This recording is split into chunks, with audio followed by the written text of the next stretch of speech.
Hello everyone, welcome back. Let's see our next question.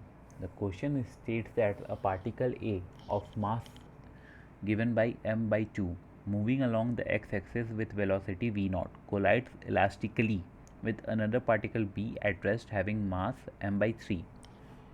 If both particles move along the x-axis after the collision, the change delta lambda in de Broglie wavelength of a particle A in terms of its de Broglie wavelength lambda naught before collision is.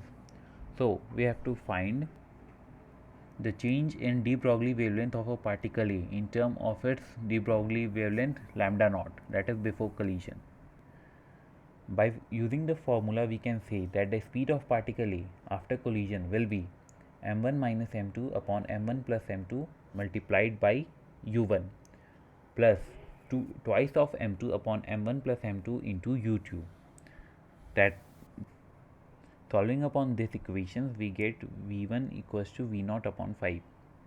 Now the de Broglie wavelength of particle A after collision will be h upon mv0 into 10.